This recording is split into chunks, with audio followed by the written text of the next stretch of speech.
Mtazamaji, bado tupo katika maadhimisho ya wiki ya mazingira duniani ambapo kwa Tanzania kitaifa yanafanyika hapa jijini Dodoma, na TRC kama wadau tumeshiriki maadhimisho haya mtazamaji, yakiwa na kauli mbiu ya kitaifa inayosema komesha uchafuzi wa mazingira unaochangiwa na taka za plastiki. Na mtazamaji, nitakupa mfano tu, hebu angalia hapa kama ambavyo unaona, huu ni mlima wenye urefu wa mita 690 kutoka usawa wa bahari.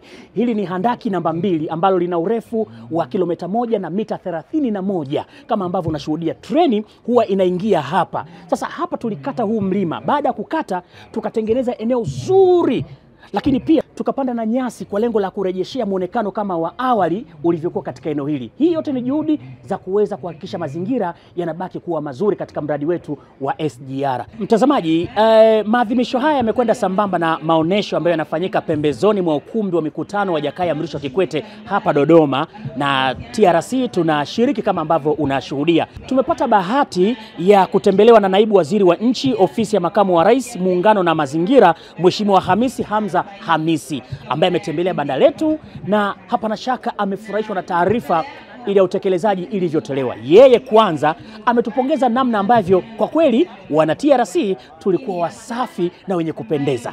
Alafu nyinyi sasa raha yenu ni kwamba mnapendeza mkiwa field, mnapendeza mkiwa kwenye reli, yani kila pahala nyinyi mnapendeza. Mpaka tunafika kati hivi mlichaguana nyinyi maalumu kule. Mpaka sasa tutafika kati ya wengine kusema tunataka tufanye kazi, ambia wewe mama, wewe una kigezo, wewe tulia tu kwanza, wewe kanjwele tulia kwanza, kwa sababu kule kuna watu ujue. Naibu waziri hakuishia hapo mtazamaji. Baada ya kupokea taarifa kwamba katika eneo la mradi ambapo reli inapita miti mingi ilikatwa wakati wa ujenzi, lakini sasa uendeshaji umeanza na kampeni iliyopo ni upandaji wa miti ili kuyafanya maeneo ambapo reli imepita yaendelee kunawiri na kupendeza kwa uwepo wa miti na kijani kibichi. Yeye amesema hivi: nichukue fursa hii kwanza nimshukuru sana Dr. Samia Suluhu Hassan kwa kazi kubwa aliyoifanya hasa kwenye miundombinu hii ya usafiri. Hakika tumefanya mapinduzi makubwa sana. Ukikompea na reli ambayo tulikuwa tunatembelea huko nyuma na reli ambayo tuko sasa hivi. Juzi nilikuwa namwambia mtu mmoja anashangaa, asubuhi niko Dodoma, saa 8 niko Zanzibar. Ananiambia unafikaje Zanzibar saa 8? Ananiambia tulia wewe, sisi siku hizi tuna SGR safi kabisa, na inakwenda kwa spidi nzuri ya usalama, ya uhakika na ya haraka. Kwa hiyo ukitoka zako hapa asubuhi saa 11 unashuka pale saa 3 kasoro, boti ya saa 3:30 unapanda, saa 8 tayari uko Zanzibar, basi kule unapigishana kile na wajumbe, mambo yanakwenda. Kwa hiyo of course hongera sana.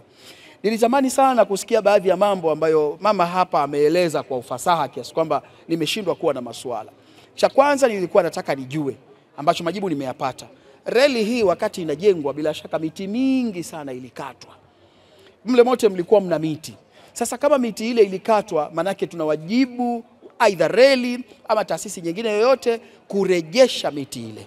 Sasa tumeona miti imepandwa, lakini bado naona mengine bado ukipita unakuta kuna maeneo mengine ya wazi.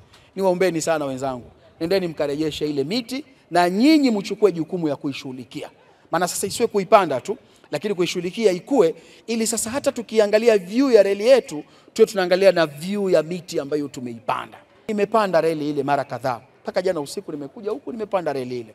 Nimeona hali nzuri sana ya udhibiti wa taka.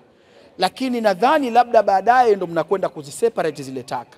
Kwa sababu tunapitishwa tu ile pamoja, basi chupa ya maji, basi kama kakeki kamebakia kipande, kama mtu amekula chipsi zake amechukua huko ili mradi maana yake kinatupwa mle kila kitu. Sasa kuenda utamaduni wa kuseparate zile taka ili sasa hawa watu wanaotumia taka kama fursa. Kwa sababu bado kuna watu unaweza tukaona taka ni uchafu, lakini taka ni fursa. Zinawatoa watu kimaisha sasa taka. Na of course vijana wameamka na wanatumia fursa zitokanazo na taka. Tumepita kule tumeona. Hemu baadaye mkizi separate, msizitupe tu kama taka.